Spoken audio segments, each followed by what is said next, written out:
What's good, YouTube? It's your boy, Blue Blood Sports TV, and I'm back at y'all with another one. So, these are the politics in the sport of boxing, is the reason why Dana White and Zuffa Boxing is going to take over.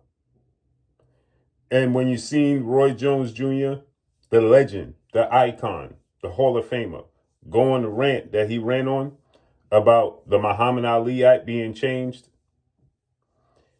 and then you have things like this that resurface once again.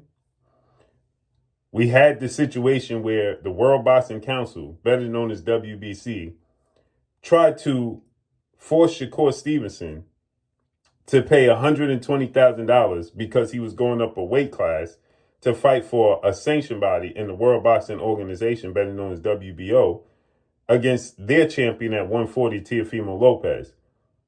They had nothing to do with it.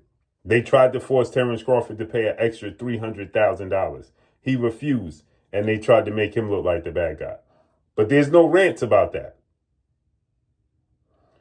Now, we got a big fight coming up, June 27th, the Barclays Center in Brooklyn, New York.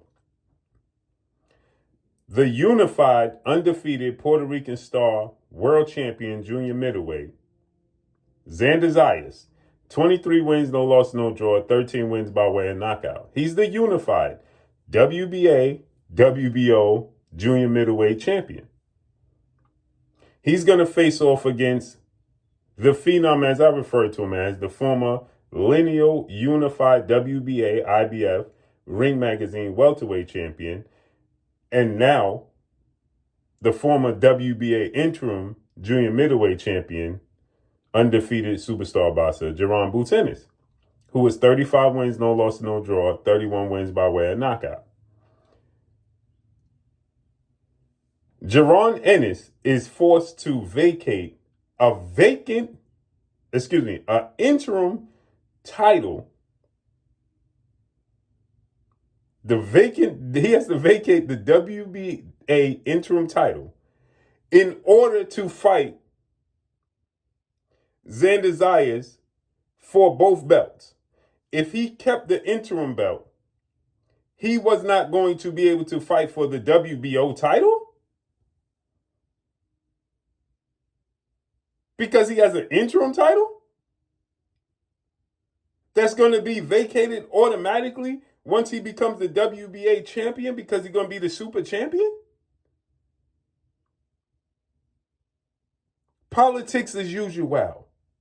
How does this even make sense? It just sounds ridiculous that we even talking about him vacating an interim title. They'll put importance, these alphabets, the IBF, WBA, WBO, WBC, they'll put significant emphasis on interim titles to be able to financially monetize money from you in every situation they possibly can. But nobody's ranting about this. This is a serious problem. But everybody's talking about the Zuffa belt, trying to make the Zuffa belt as a joke, as if this is not taking place. This is diabolical. That this has to even be a headline or a conversation that he has to vacate an interim title that made him the mandatory. So because he's ranked, get this though, he's ranked in the top 5 of both sanction bodies. So why would he have to vacate anything? Why would this have to be a headline? Why would this have to be a conversation? Why would the WBO try to force him? Why would they stand in the way and tell their champion, well, you can't fight him for our belt. It's not going to be on the line. Although you're the champion and you already paid your sanction fees. So Xander Zayas paid his sanction fees. But then they tell him when he goes into a fight, when he chooses the fight of his choice,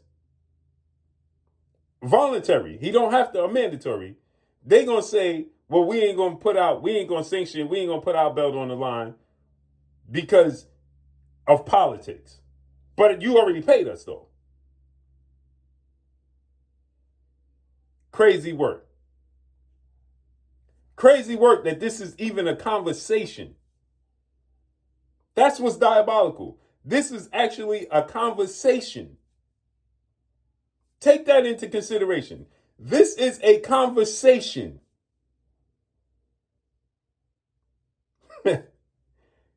Crazy work. So right now, Dimitri Bivol is the unified light heavyweight champion. The WBO decided that they're not going to put their belt on the line because of the unfortunate chain of events between Ukraine and Russia. But if he fights David Benavidez for undisputed, they'll put the belt on the line as if Dimitri Bivol will suddenly not be Russian anymore. Where's the rant about this? I didn't see anybody talk.